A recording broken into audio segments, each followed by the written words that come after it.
Hello, and welcome to this brief training session designed to help you understand autism spectrum disorder. Autism is a condition that affects the way an individual perceives and interacts with the world. The official term for this condition is autism spectrum disorder, and it is referred to as a spectrum because individuals with autism can be very different from each other. Some people with autism experience challenges with social skills, repetitive behaviors, speech, or nonverbal communication. Other challenges can include differences in sensory processing, motor coordination, social awareness, and executive functioning. People with autism often experience the world in ways that are different from people without autism, in part because their brains process information differently. Because of this difference in brain processing, people with autism are sometimes referred to as being neurodiverse. In truth, all brains are different, and so we are all, in a sense, neurodiverse. However, the difference in processing for people with autism and other developmental conditions are generally more significant, and so the term neurodiverse is applied whenever individuals' cognitive processing causes changes in behavior and responses that are significantly outside of the norm. Autism is a very unique condition in that some people with autism are extremely intelligent and become leaders in their fields. Elon Musk and Bill Gates are both on the autism spectrum, for example. But other people with autism are impacted in ways that make them intellectually disabled. Some people with autism do not speak and may have difficulty caring for themselves. Most people with autism fall somewhere in between these extremes. Now that you know a little more about autism and neurodiversity, let's talk about how you can better understand and support autistic individuals. This training is designed to help you understand what autism is and to identify characteristics that autistic individuals may exhibit. You will also learn about common misconceptions about autism and will update your knowledge with accurate information. Finally, you'll learn strategies to help you communicate and interact with individuals who have autism. Let's start by learning a little more about autism and how it is diagnosed. Autism spectrum disorder is a multifaceted developmental condition that typically does not affect appearance, but instead may affect behavior. Individuals with autism spectrum disorder may demonstrate atypical verbal and/or nonverbal communication, social interaction, and emotional expression. Autism is diagnosed by a mental health professional using characteristics listed in the DSM-5. The DSM-5 is short for Diagnostic and Statistical Manual of Mental Disorders, 5th edition. According to the DSM-5, an individual must have persistent deficits in each of 3 areas of social communication, plus at least 2 types of restricted and/or repetitive behaviors. Let's take a look at the social difficulties often experienced by people with autism. People with autism often engage in less social give and take.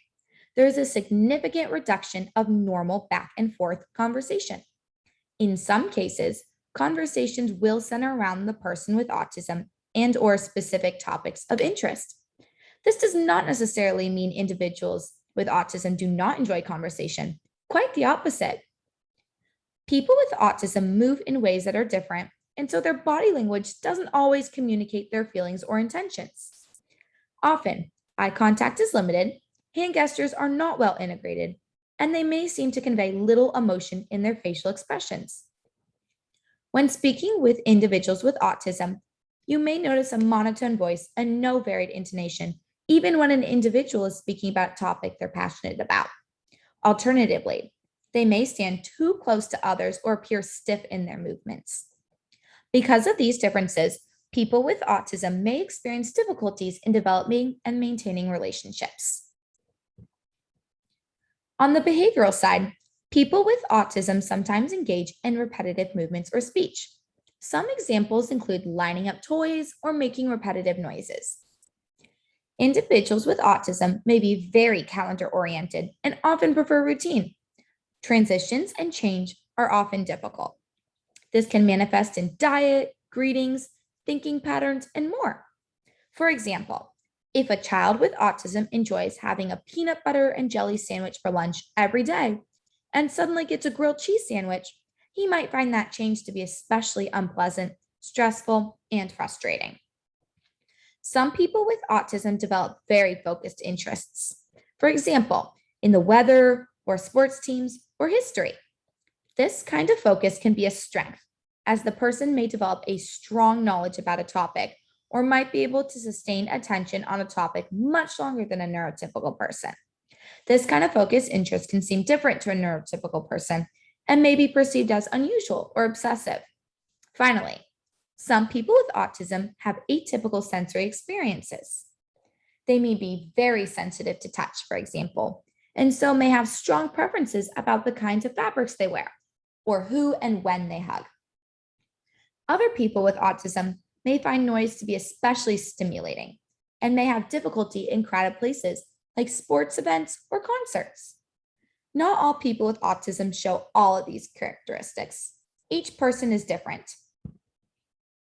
On paper, it can be hard to fully understand these characteristics. So we will watch this video where autistic college students discuss the diagnostic criteria for autism. The three social communication impairments are less social give and take, difficulty in using body language to communicate, and three, difficulty with interpersonal relationships. This can be any kind of relationship with family, friends, romantic relationships, and whatnot, which actually leads to a more interesting question. What would you do if your partner disclosed to you, or if your boyfriend or girlfriend disclosed to you? Hey, look, I would accept them no matter what. All right, cool. So would I. Repetitive movements, object use, or speech. Essentially, this can include stimming or use of objects and moving them around to calm you down, or certain vocalizations that help Reduce calm you down. anxiety. Yeah. Resistance to change. In general, people on the autism spectrum do not care for their routine being disrupted or changed suddenly. The stereotype that autistic people usually hold interests that go beyond just an interest, but more into an obsession, it's not completely wrong. But it's not completely true either. Right. But for a neurotypical person, an interest is called an interest. But if it's an autistic person and if you're stereotyped, it's an obsession. And in some ways, obsessions can be good as they could lead to a job and career. Exactly.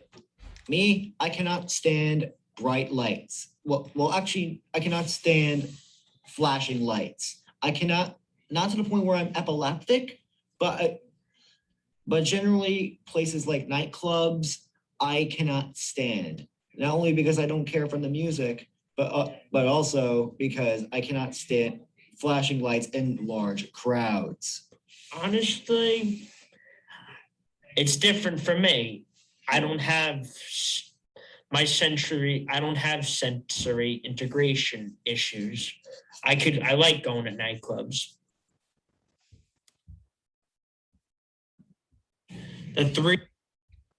Now that we've talked somewhat generally about the characteristics of autism, let's consider some more specific characteristics that some people with autism display.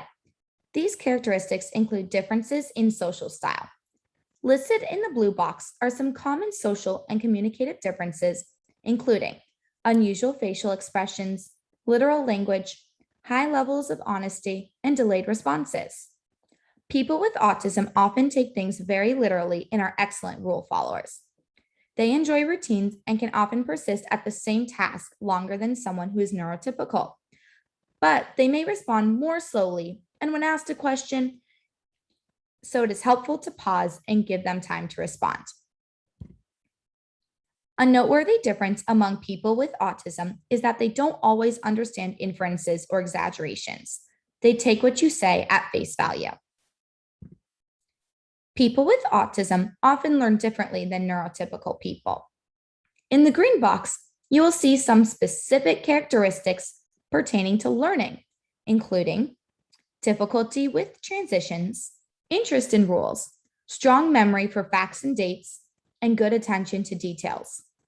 People with autism may have difficulty planning a multi-step project, like creating a presentation, painting a picture, or even cleaning up a messy room.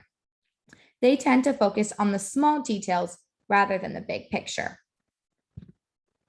Because they focus on small details, they can often find errors or patterns that other people miss.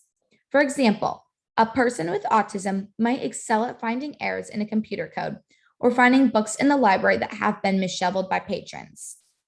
When given structures and rules, people with autism can excel. They may be quick to identify patterns, which can be helpful in learning to use a computer, understanding math, or even finding objects that are out of place. They may have trouble making inferences or generalizations from a text, but might be very good at spelling or remembering math facts. Rote memory is often a strength.